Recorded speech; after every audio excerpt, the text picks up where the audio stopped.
Welcome to New Possibilities. I speak truth to power without fear. So for this video right here, I want to talk about the so-called rise of Black Republicans. And I'm going to talk about, the increasing number of Black Republican elected officials, the increasing numbers of Black people voting for Republicans. I'm going to talk about the rise of these Black Republicans on social media as well. And I'm going to talk about the issues that I have with Black Republicans, why I strongly oppose everything that they represent. I'm going to discuss that as well. And to use a talking point, I'm going to also address some of the responses of at least one Republican, Black Republican, to the NAACP issuing a travel advisory for Florida. And I'm also going to deal with some critiques that I have of the Democratic Party as well.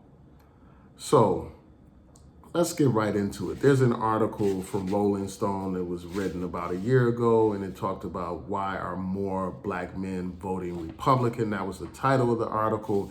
And in that article, it points out how 96% of Black women voted for Obama in 2012. This article also points out that that's up from 92% voting for Obama in 2008. The article compares those stats to the stats of Black men who voted for Obama. The article points out how 87% of Black men voted for Obama in 2012, and that was down from 95% in 2008. And the article points out how more Black men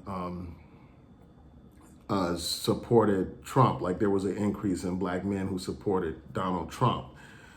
So and another article points out how there are more Black elected Republicans. For instance, there are 5 Black members of Congress that are Republicans, and they are representatives of predominantly white constituencies.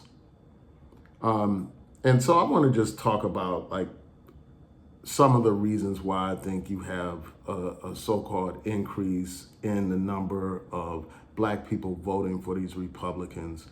Also, there's another article that talks about the rise of people like Kentucky Attorney General Daniel Cameron, and the fact that we have Larry Elder running for president. He had previously ran for governor of California, and now he's running for president. And you also have another Black candidate running for president as well, Tim Scott. Tim Scott is a senator from South Carolina, and he's raising a lot of funds. And so people are talking about these candidates and the fact that you have multiple Black people running for president in the GOP. Now, one of the articles pointed out how it's unlikely that they'll get the nomination. And that's something that we'll talk about a little bit later as well. So you have, this emergence of Black Republicans, this slight increase in the numbers of Black men that vote for these Republicans. And the article points out how there are a couple of reasons why you have more Black men voting for these Republicans. It talked about how some Black men view Republicans as strong and they view these Democrats as very weak. In the article, it also pointed out how this one particular Black Republican, one of the things that led him to oppose Obama was the fact that Obama supported same-sex marriage. So that's one of the factors as well. And then, this article goes on to talk about how, Republicans emphasize independence, the idea of pulling yourself up by your bootstraps, self-sufficiency, and for a lot of Black men, that message is appealing. And oddly enough, some of these people use the rhetoric of a militant like Malcolm X to kind of support this Republican position. They use quotes of Malcolm X out of context to make it seem as if Malcolm X was some Black Republican or something, which is nonsense. And then they even go so far as to try to suggest that Martin Luther King was a Republican as well to justify supporting, these Republicans. And in fact, in this article, one particular black Republican points out how he deliberately used half-truths, you know, to promote his campaign, using the rhetoric of, Lincoln freeing the slaves and being about a party of liberation and all that kind of stuff. So, those are a couple of the reasons why the Republicans are appealing to some African American men. Like for instance, you have somebody like Donald Trump who's real uh, abrasive and aggressive. He speaks his mind. And for some people, they are compelled by that kind of machismo and stuff like that, as opposed to, people being chameleons and saying, deliberately pandering to audiences and stuff like that. So that's part of the reason why, for some black men, they are drawn to a character like Donald Trump. And, so that's part of it. And then another part of it is, and this isn't something that was expressed in the article, I think part of it is like a backlash against feminism.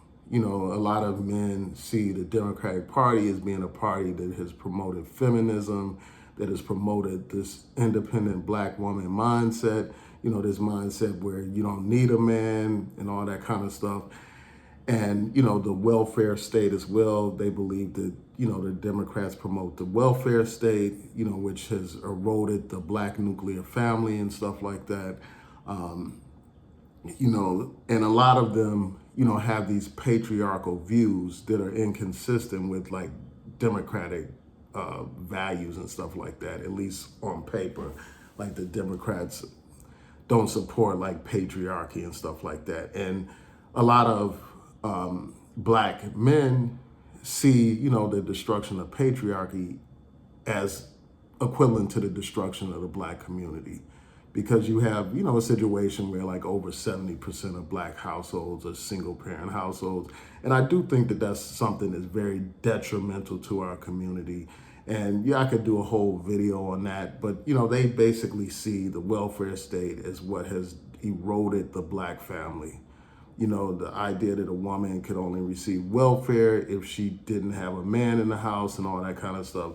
So that's part of the reason why a lot of black men, a significant number of black men, don't support the Democratic Party. And some of them have conservative views when it comes to social issues like abortion.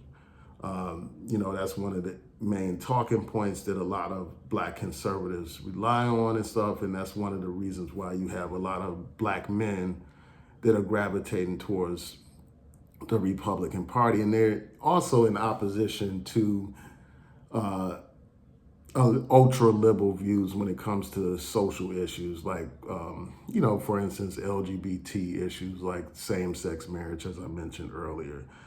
So those are some of the reasons why you have more black people gravitating toward, an increase, even though it's a very slight increase in the big picture of things. It's a small percentage, but that percentage matters in these elections. That percentage can turn elections. So it is significant and it does matter. But the fact of the matter is, like no other group of people support the Democrats the way black people do. So even though you had a slight peeling off of some black men to the Republican Party, the fact of the matter is an overwhelming majority of black people continue to support the Democratic Party. Another thing, that I've heard a lot of these black conservatives talk about is the state of affairs in Democratic run cities around the country.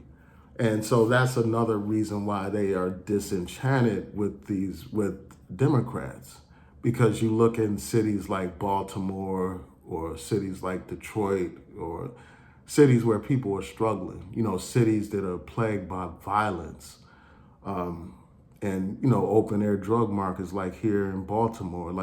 These cities are run by Democrats, Democrats control everything in these cities. but yet and still, in many respects, the condition of the people has not improved substantially. When you look at the violence plaguing these communities, like here in Baltimore, for the past 5 or 6 years, or even probably longer than that, over 300 people are killed every year in this city. And despite having Democratic mayor after Democratic mayor and Democratic city council after city council, nothing has changed. It's only changed in the margins. And, the fact of the matter is the conditions remain the same. You still have the same blight in these in many impoverished black neighborhoods here in the city like Baltimore, the same abandoned buildings, despite all these empty promises from these Democratic elected politicians. So when people see this, that's part of the reason as well why they have turned to the Republican Party. And I think that part of the problem is they're looking at things in a short-sighted way. They're not looking at the role that the state and the federal government play in the conditions in these cities. They're just looking immediately at the Democratic leadership and pointing the finger at them. But I think that it is valid to ask, what are these Democrats doing for black people when you look at the conditions in black neighborhoods? You're electing these people and re-electing them without any kind of proof that they have done something to substantially and measurably and tangibly affect and improve the conditions of our community. There's no accountability, unfortunately, and these elections are nothing but popularity contests about who is likable, who does these, symbolic gestures, and who's cool with the people, when the fact of the matter is the conditions haven't changed. The same abandoned buildings remain after these people have been elected and been empowered. The same open air drug market still exists. The same violence still exists plaguing our community. So I understand the frustration that some of these people have when they look at the conditions of our community. So those are part of the, some of the reasons why these Republicans are seeing slight increases. You have some black people that are just fed up with things and they don't think that the Democrats are doing enough. Another thing that they talked about is how, a lot of times these Democrats take black voters for granted. They assume that black people are going to be on board regardless. So they can push black people and black people's interests to the back burner. They can put, and when it comes to advocating strongly for policies and stuff like that, they can, not make, not be vocal advocates for black people's interests. Black people's interests, such as the pushing for reparations. They can push that to the black burner because they're in a situation where if they appeal too strongly to the interests of black people, the Republicans will be able to paint them in a certain kind of way and they'll lose certain white voters. So because of that, these people are not as aggressive as they could be when it comes to promoting issues that matter to African Americans. So that's one of the concerns that has led to this slight increase in these black Republicans. Another thing that I want to talk about is just like with social media as well. You see the emergence of these black Republicans on social media, these black conservatives, and basically they emerge and they get into these positions of power because they are basically like the mouthpieces of white conservatives or white racists. They can say the kind of things that racist white people want to say, but they feel like they'll get alienated if they say them. So they use these black puppets to basically articulate their views, much like how in a puppet show, when you have a puppet, you put your hand up the puppet and you control what the puppet is saying. So that you are the actual voice of the puppet. And that's the role that some of these black conservative podcasters and YouTubers play, because their audience most of the time is a predominantly white conservative audience, and they literally play to that audience. They pander to that audience. They are about appeasing that audience, tap dancing for that audience, shoe shining that audience. So they couldn't care less about the interests of black people. They are primarily focused on pleasing white conservatives at any and all costs, so they can continue to get the revenues from YouTube, so they can continue to get the revenues from other forms of social media, and the views and the likes and all that kind of stuff. Most of those likes, most of those views, most of that revenue is coming from racist white people who love to see black people put on a minstrel show for them. These black podcasters are nothing but white supremacists in blackface. That's what they are. I was listening to this clip, and I mentioned this in a video that I did a few days ago. I listened to this clip of this guy, Officer Tatum, basically justifying the murder, the killing of this young homeless black man named Jordan Neely, justifying that man's killing. And you see this constantly. Where these same people, they are quick and eager to defend police officers who kill black people. Like you have this Candace Owens woman who was defending the officer who murdered George Floyd, defending that officer. That woman defended the men who killed Ahmaud Arbery. And she demonized Ahmaud Arbery. She demonized George Floyd. And this is the typical behavior of these black conservatives. And that's part of the reason why I can't take them seriously. Because they are nothing but puppets of white supremacy and racism. And that brings me to my point about why I will never, why I can't support black Republicans, and I can't support the Republican Party. And that's because they have an anti-black agenda. The Republican Party is openly hostile to the interests of black people. They're not even pretending to care nothing about black people. They're openly hostile to the interests of black people. And all we have to do is, just look at Florida. We'll start with Florida and then we'll go out broader. In Florida, you have this Republican governor, Ron DeSantis, who has basically declared war on black people, in terms of his policies. This man is openly hostile to black people. This man has a pattern of a systematic legislative attack on black people.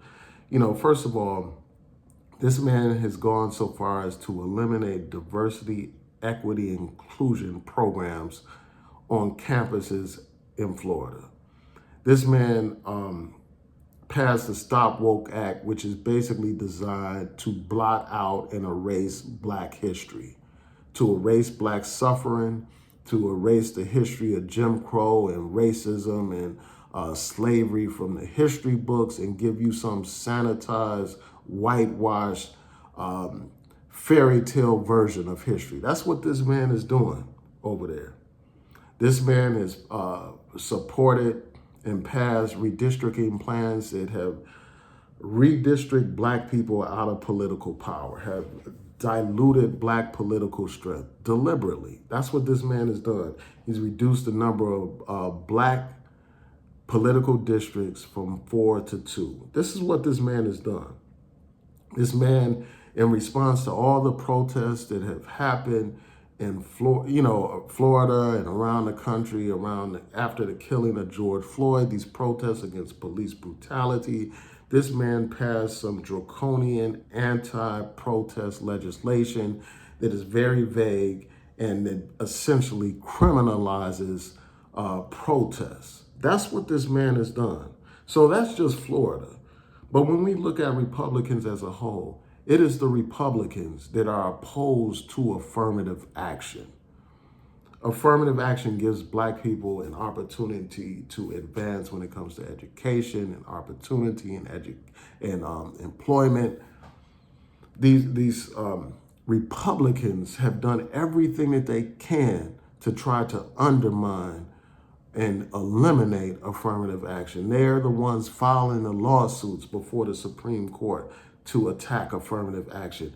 They are the ones who have been appointed to the Supreme Court and other courts and who have taken positions to oppose and get rid of affirmative action.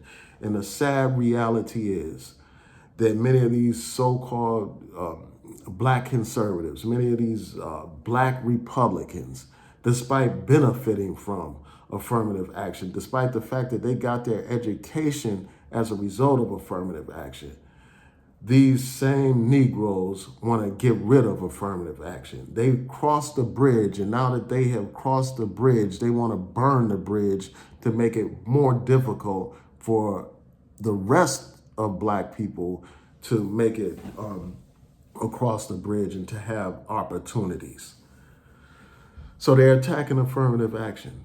That's Republicans. It's Republicans who are attacking voting rights. It's the Republicans that went to the Supreme Court in Shelby versus Holder and stripped out or gutted the Voting Rights Act, stripped out the formula that determined pre-clearance standards and all that kind of stuff when it comes to jurisdictions that had a history of discriminating against African American voters. They have essentially gutted the Voting Rights Act.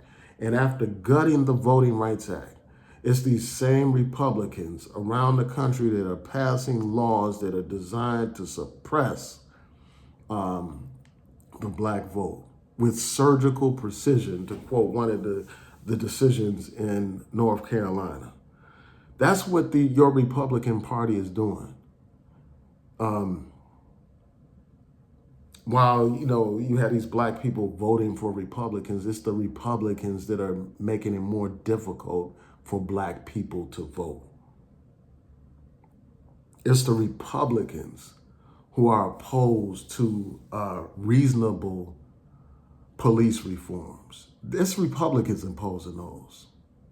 They're opposing the George Floyd Justice and Policing Act. That's your Republican Party that's doing that. An act that has modest reforms at best. And despite it having watered down proposals, it's your Republican Party that's standing in the way of that. So again, that's another reason why I can't support these Republicans. That's a reason why I'm strongly opposed to everything that they represent. Another thing is, it's your Republican Party in the name of attacking so-called critical race theory, which isn't even taught on the high school level and below. They're trying to blot out African American history, erase African Americans from history. It's not just something going on in Florida. It's happening around the country, and it's your Republican Party that's engineering that effort to blot out Black history. So, and then you also have Republicans going after social programs that have benefited Black people, like Head Start, even welfare, which benefits many struggling people, not just Black people, but many struggling people. Programs that make it possible for people to have food, shelter, and clothing and stuff. Basic bare necessities. They're trying to strip away those, while they're all for more tax cuts for these rich, wealthy people that don't need them. They're all for welfare when it comes to corporate America getting welfare. So because of that, I can't understand how any Black person in their right mind could be supporting the Republican Party. in light of that anti-black agenda, I don't understand how any black man in their right mind could support that party. But that's the state of some of our people. And the thing is, as I pointed out, many of these black Republicans, they are literally working for white people. They represent white districts. So they have to advocate for issues that are of importance to these white conservatives. And that's why they have no problem selling out their people for dollars, selling out their people for notoriety. And when it comes to these podcasters and YouTubers, the same is true.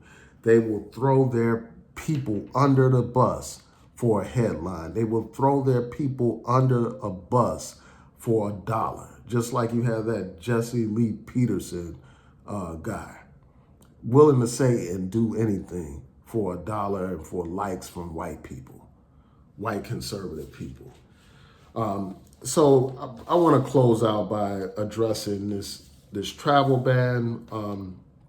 Earlier, I mentioned some things that are going on in Florida, and that's the reason why civil rights groups have issued, well, it's a travel advisory, not a travel ban. That's the reason why civil rights groups have issued travel advisories dealing with Florida. And, one of those groups is the NAACP. They issued a travel advisory. And in response, you have, they get these black mouthpieces to respond. And before I get into that, I just have to say this about these black Republicans. And I mentioned it a little bit earlier, but they always use other black people to go after other black people. So if a strong black man has something to say, or a strong black organization, makes some bold, courageous statement, they always find some shucking and jiving, handkerchief head Negro, in the words of Malcolm X, some bootlicker, some butt kisser, some shoe shiner to oppose that strong black man or that strong black organization. And speaking of shoe shiners and butt kissers and house Negroes, let's talk about GOP Representative Byron Donalds and his comment about the NAACP issuing a travel advisory. He said, "I don't even know what the NAACP is talking about. This is silly, it's dumb, it's political, it makes no sense. We should be focused on making sure people actually have the opportunity to achieve, which Florida is actually doing and thriving in a way better than other states, let's say New York or California or Washington State." So it's just like, when I hear a statement like that, I'm just like thinking about how clueless can you be? How clueless can you be? I cited all these examples of what this man is doing, of what DeSantis has done in Florida, eliminating diversity, equity, and inclusion programs. The same kind of programs that benefit people like this Representative Byron Donalds. He benefited from those programs when he went to college, when he got his education. This redistricting plan that the governor there passed, diluting black political power. And I guess since he's a Republican and he's representing these white districts, he doesn't care anything about that. He doesn't care anything about black history being erased from the schools. He doesn't care anything about the censorship that black people face. He's just clueless. He knows exactly what the NAACP and these other civil rights groups are talking about. But he's choosing to play blind, he's choosing to play ignorant, etc. And the thing is with these Republicans, they serve another purpose. These black Republicans, they serve the purpose of being tokens, being something that the Republican Party can point to say, we're not racist. We got this one and that one, this black guy and that black guy in Congress. We have this black nominee, this black candidate and that black candidate running for office, and all these white people are supporting them. So we can't be a racist party. That's the role that the black Republican plays as a token. They can point to a Tim Scott and say, oh, white people support white Republicans support black people because we support Tim Scott. We support this one. We support that one. We elected these black representatives to represent our our predominantly white communities. That's what they use them for, to say that they're not racist. And they use them to appease the larger audience so that they will get the impression that the Republicans are not racist. When the fact of the matter is, these are buffer Negroes. These are people being used as a shield against charges of racism. That's what they're being used as. And it's just a shame that these people are able to raise various issues with the Democratic Party and use those as talking points and use those as a basis to peel off support for the Democrats. And the Democrats are partly to blame for that because of the issues that I had mentioned earlier. You got black people supporting these Democrats unconditionally almost. But they don't get that same support from Democrats, even though Democrats obviously are more beneficial to the black community when it comes to certain policies. But in terms of like the unconditional support that we give to the Democrats, we don't get that same kind of support from them, the same level of support. You know, we're told things like, for instance, when the first black president was in office, I'm not the president for Black America, I'm the president for all America. That's what we're told. But when it comes to these other issues, they don't mind like openly supporting them and openly saying that they support gay rights, for instance, or immigrants' rights. So that is an issue that has to be addressed. But yeah, so those are my thoughts about this. This video could go on forever. It's already like 30-something minutes. So with that, hopefully I'll be able to upload this whole thing. So with that, please rate, comment, subscribe, like the video, share the video, and hit that notification bell so that you'll know when I post new content on here. And as a reminder, our book club meets this Sunday at 2 p.m. Eastern time via Zoom. I encourage you all to like our Facebook page and to follow the discussion, join the discussion. I'll post a link in the comments. Peace and blessings.